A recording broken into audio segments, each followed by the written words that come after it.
Every feature in your car that you take for granted, the safety cage around you, the airbags, the disc brakes, the GPS, the electric motor under the bonnet, someone built all of that first, and the world called them crazy. The world was wrong.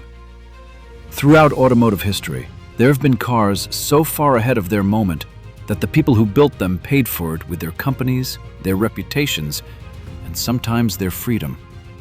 Cars that solved problems nobody knew they had yet. Cars that introduced technologies the industry wouldn't adopt for another 20, 30, 50 years. These are those cars. The ones that arrived too early. The ones that didn't fail because they were bad, but because the world simply wasn't ready for them yet. Number 1. The Tucker 48.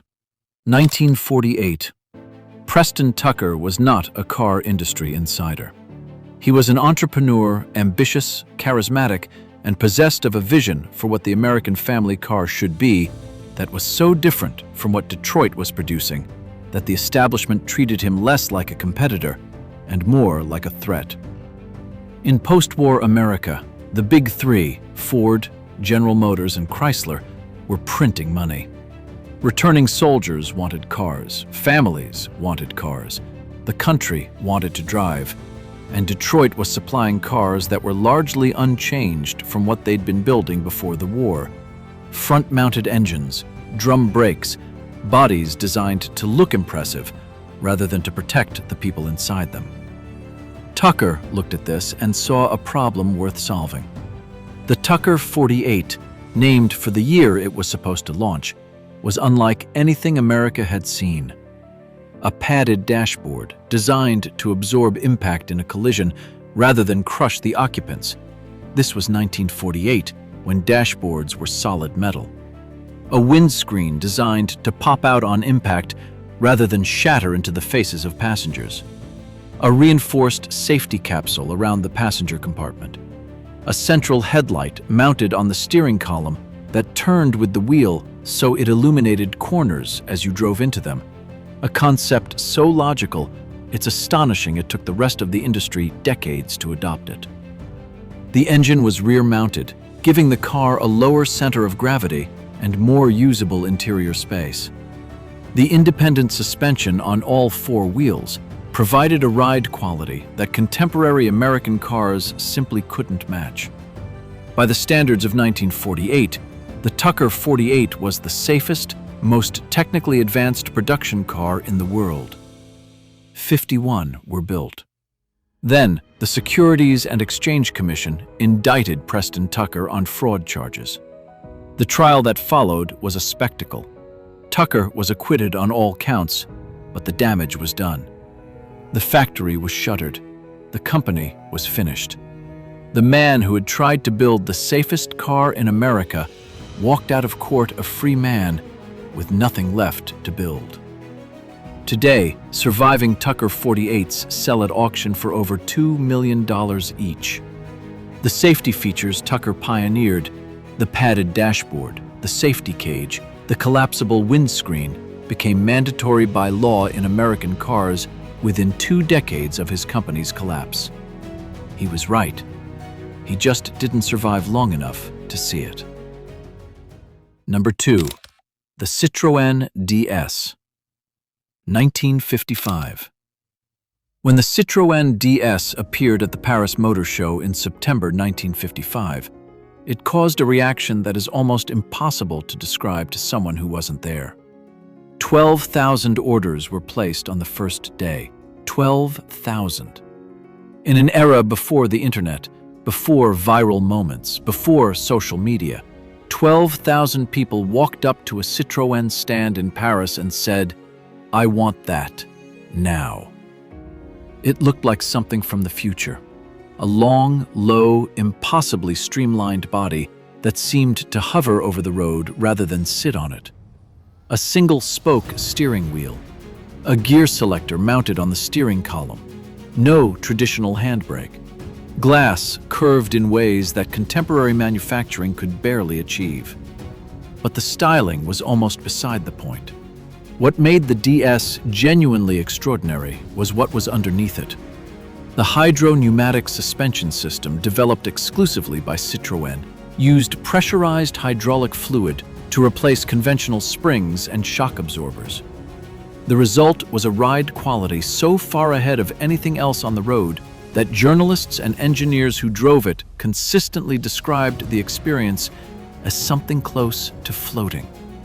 Not comfortable in the way that a well-sprung saloon car is comfortable. Something else entirely.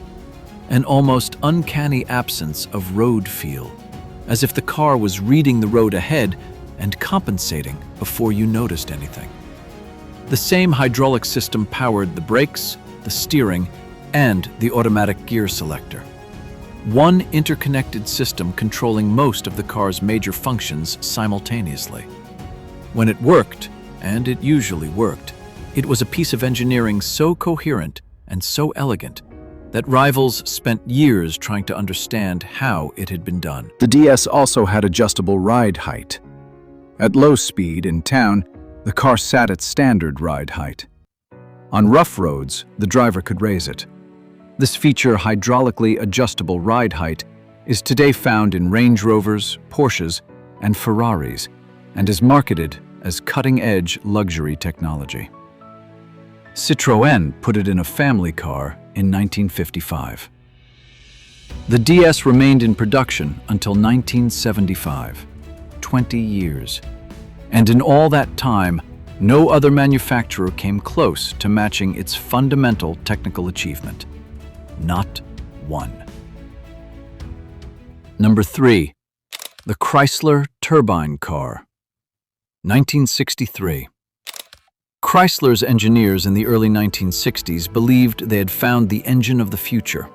Not an internal combustion engine, not an electric motor. A gas turbine, the same technology that powered jet aircraft, adapted for road use. The case for the turbine engine was compelling on paper. Fewer moving parts than a conventional piston engine, which meant theoretically better reliability. Smooth, almost vibration-free power delivery. And here is the detail that makes every person hearing it for the first time stop and ask for clarification.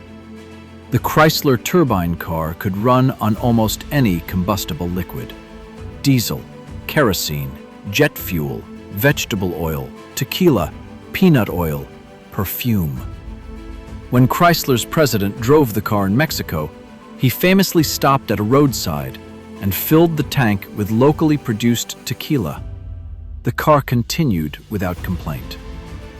Chrysler built 55 turbine cars between 1963 and 1966 and loaned them to ordinary American families for 90-day trials. 203 test drivers across the country, logging over 1 million miles of real-world driving.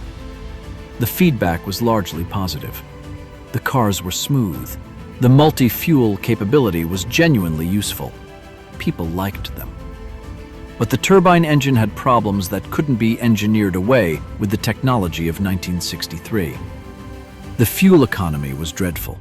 The exhaust temperature was so extreme, it created a significant heat hazard at the rear of the car.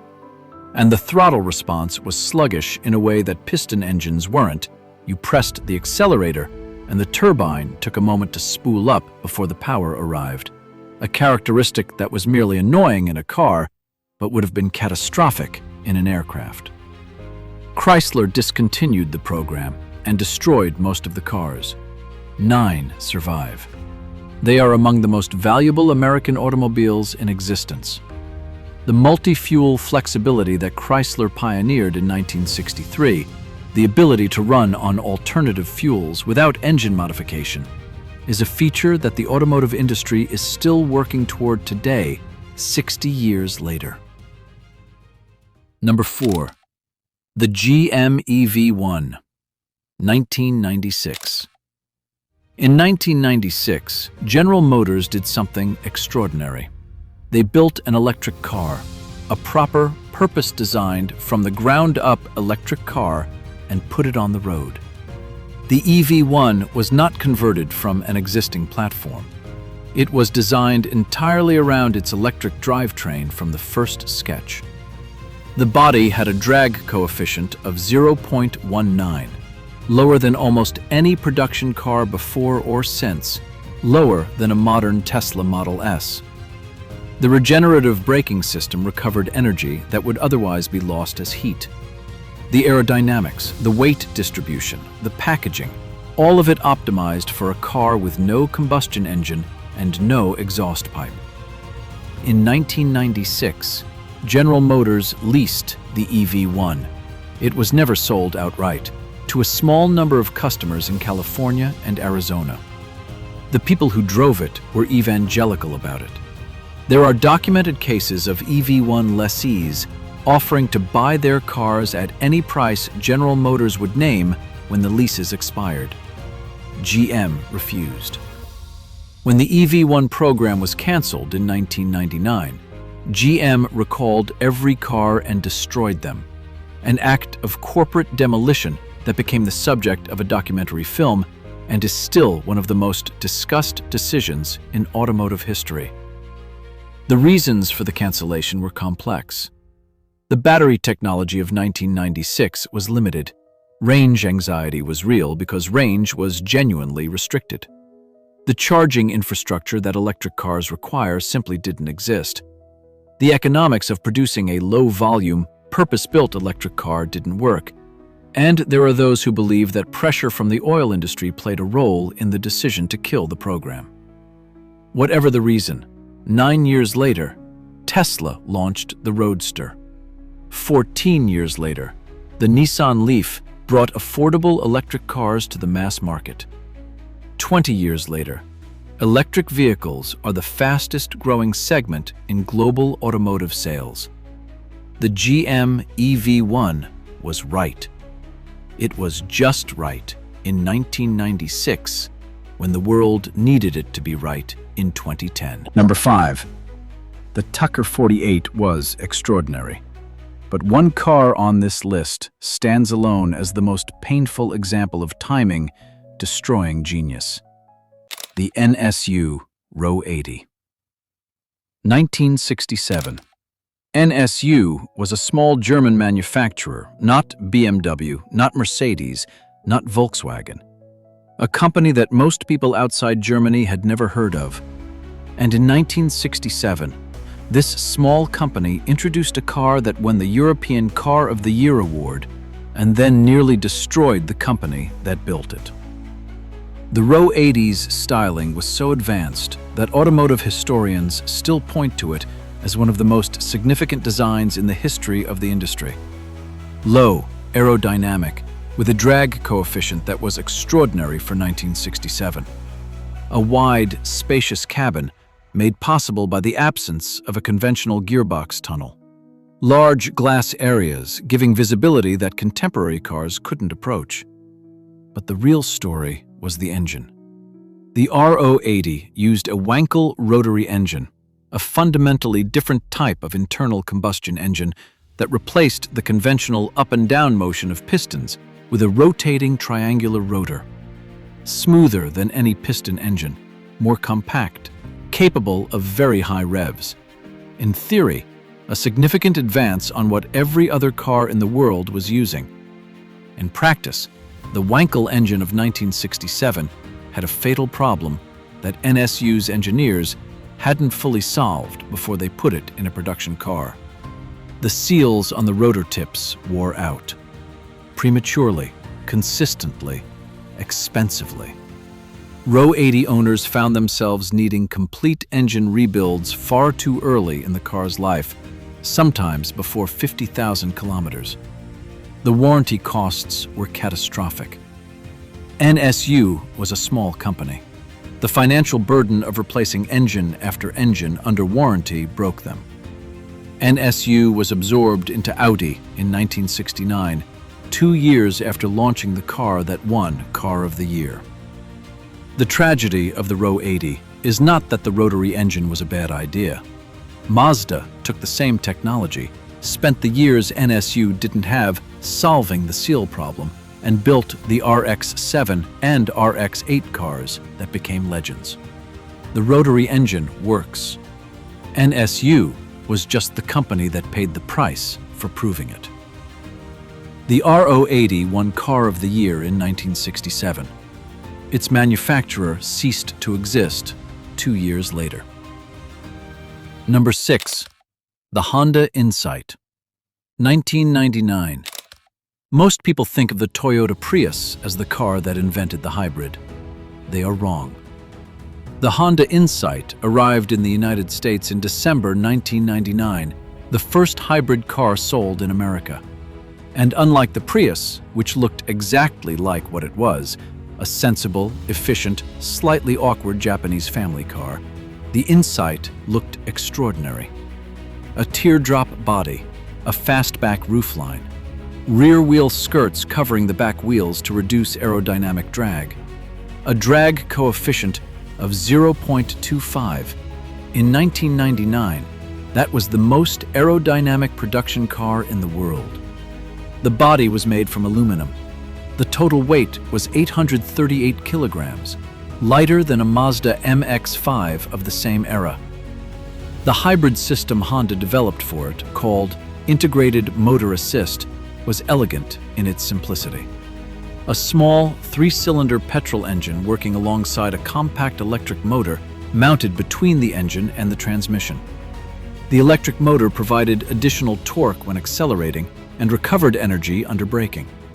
Fuel economy figures that were genuinely astonishing for a production car. The Insight was technically brilliant, aerodynamically exceptional, ahead of everything the industry was doing, and it failed commercially. The two-seat layout limited its appeal. The styling, while genuinely striking, was polarizing.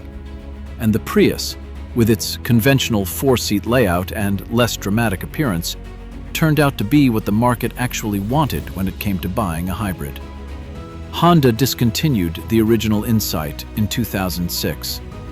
The hybrid technology it pioneered is now in virtually every major manufacturer's lineup. The aerodynamic principles it demonstrated, the wheel skirts, the fastback, the obsessive attention to drag, are now being applied to electric vehicles by manufacturers trying to maximize range. The Insight was too right, too early, in too unusual a package. These 6 cars share one thing. Not failure. Failure is the wrong word for what happened to them. They share timing. They arrived in a world that hadn't yet built the infrastructure, developed the manufacturing capability, or shifted the cultural attitudes necessary to receive what they were offering. The Tucker 48's safety features became law. The Citroën DS's hydraulic suspension became standard luxury technology. The Chrysler Turbine's multi-fuel ambition became the promise of flex fuel. The GM EV1's electric drivetrain became Tesla. The NSU Ro80's rotary engine became the Mazda RX-7. The Honda Insight's hybrid system became every Toyota, Honda, Ford, and Mercedes sold today. None of them failed because they were wrong.